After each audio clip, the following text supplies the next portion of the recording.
মুক্তিযুদ্ধে মানবতা বিরোধী অপরাধে মৃত্যুদণ্ড পাওয়া মতিউর রহমান নিজামীর ছেলে মোহাম্মদ নাজিবুর রহমান বাবার ফাঁসির রায় কার্যকরের পর তিনি দেশ ছাড়েন। ২৪ জুলাই অভ্যুত্থানের পর তিনি দেশে ফেরেন। এবারের সংসদ নির্বাচনে পাবনা ১ আসন থেকে জামায়াতের প্রার্থী হয়েছেন নাজিবুর।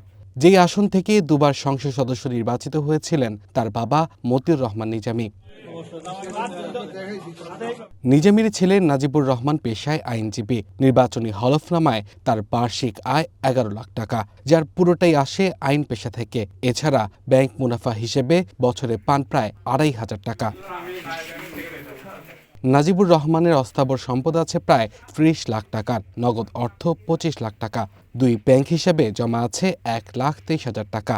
ইলেকট্রনিক্স পণ্য ও আসবাবপত্র আছে ৩ লাখ টাকার। তার স্ত্রী তানিম সালওয়া একজন গৃহিণী, যার ১০ ভরি স্বর্ণ আছে।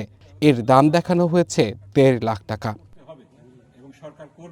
পিএইচডি ডিগ্রিধারী নাজিবুর রহমানের স্থাবর সম্পত্তি বলতে আছে কেবল অকৃষি জমি, যার মূল্য দেখানো হয়েছে ২,৮০,০০০ টাকা। তার বিরুদ্ধে কোনো মামলা নেই। হলফনামায় নাজিবুর রহমান উল্লেখ করেন, আগে তার দ্বৈত নাগরিকত্ব ছিল, তবে ২০২৪ সালের নভেম্বরে যুক্তরাজ্যের নাগরিকত্ব ছাড়েন তিনি। আব্দুল্লাল মামুন, ওয়ান ন্যাশনাল ডেস্ক।